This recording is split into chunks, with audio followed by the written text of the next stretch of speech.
Alrighty guys, and welcome back. Today we're going to be looking at the Shrine. Today they have released the new killer on the public test build. He is called the Deathslinger. I can give you guys a quick rundown of him as well, but we're going to look at the Shrine first real quick. Now, as we can see, this perk is Iron Will. It is an teachable unlocked at level 30 by Jake, known as one of the best perks in the game. I'll get into more details about it really soon. We have Dance With Me, which is a level 40 teachable unlocked by Kate. We have Phobia, which is a nurse teachable unlocked at level 40. And we have Huntress's Lullaby, which is a teachable also unlocked by the Huntress at level 40. Quickly, I'm just going to point out, not a DLC perk, DLC perk, not a DLC perk, not a DLC perk. So you've only got one DLC perk here. This Shrine isn't bad. Let's just point out the strongest perk of them all right now. It's Iron Will. Now, survivors make a lot of different sounds, okay? Survivors make a movement sound. Movement can be broken down into a couple of different things. Walking, running, and then obviously different sound indicators, whether you be walking or running on wooden floorboards, dirt, tiles, pavement, snow, grass, concrete. No matter what they're walking on, it makes a different sound indicator. With enough experience as a killer, you're going to be able to understand and hear these things. So a survivor makes movement sounds. That's one. Okay? A survivor also makes breathing sounds. That is two. A survivor makes a cry of pain. That is three. These are the three sound indicators survivors make. People like Bill, I refer to as a one-man band because Bill also makes a puff of smoke sound. So Bill makes four different sound indicators as opposed to everyone else makes three. Iron Will removes one of those sound indicators, which is a cry of pain. Also the loudest one. Your scratches will still be there. They'll still have all these indicators. Scratches last 10 seconds, are nearly unreadable at 7 seconds. But then with the lightweight, they're nearly unreadable at 4 seconds. That being said, crow respawn 20 seconds. You can still track with them. Iron Will does not stop crows from flying away. That is Calm Spirits.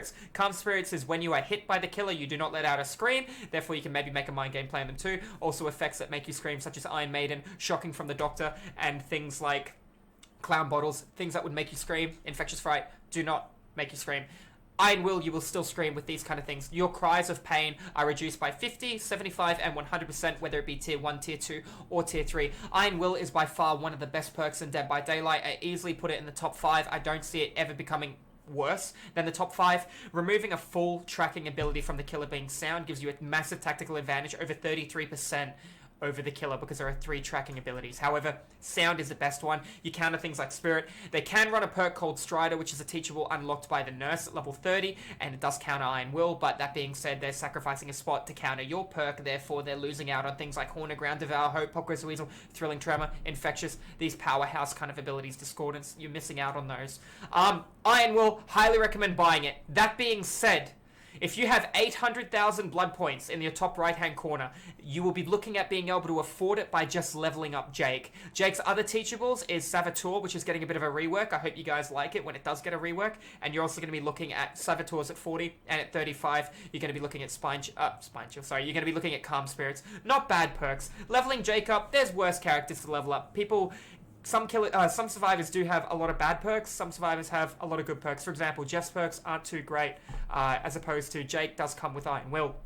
If you want to skip the 800,000 blood points required to level it, you can just buy it for 2,000 shards, which won't take you too long to get either. Highly recommend this perk. At the same time, I would personally level up Jake based on the fact it's not a DLC and I could get this perk at any time.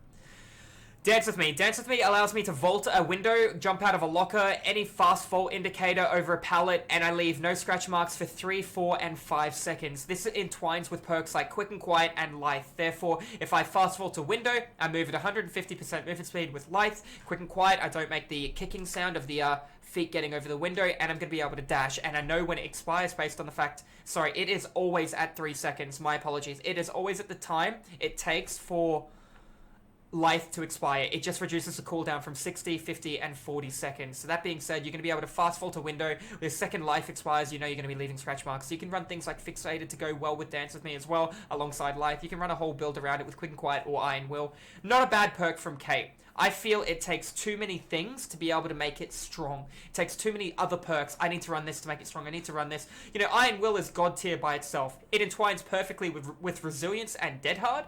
They're not required for it though. Dance With Me, you shouldn't be running Dance With Me and Sprint Burst, for example. You know, you can make proper plays if you play it smart. Phobia, very bad perk. When you injure a survivor, all other survivors get a penalty on generator work, healing each other. It's just not enough of a penalty, especially now that toolboxes go at a very tremendously faster speed, but they also get the penalty of having less charges. I don't think Phobia is a good perk.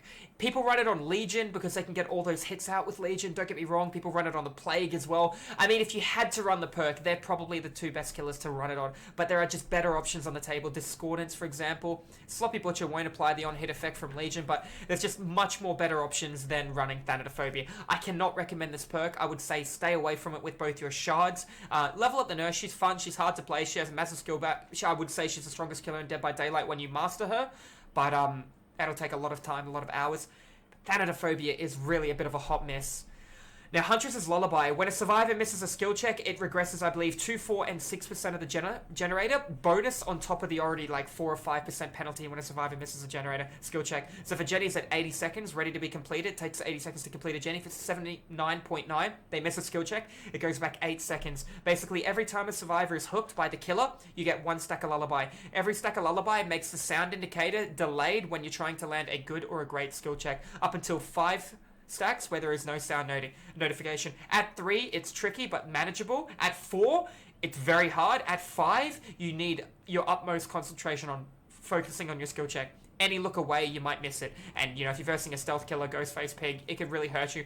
Generally, I don't like Lullaby because it tells everyone you have Lullaby at the start of the game, even when you don't have stacks. I think it could use a little bit of a rework. It is one of the weaker hexes in the game. I personally preferred Third Seal over Lullaby, and Third Seal is pretty weak as well. With the new killer they're introducing, he does have a lot more in there too. So guys, that is going to be all for this week's Shrine. I'm going to say Iron Will is a good one to buy if you had to buy something. Personally, I would save my shards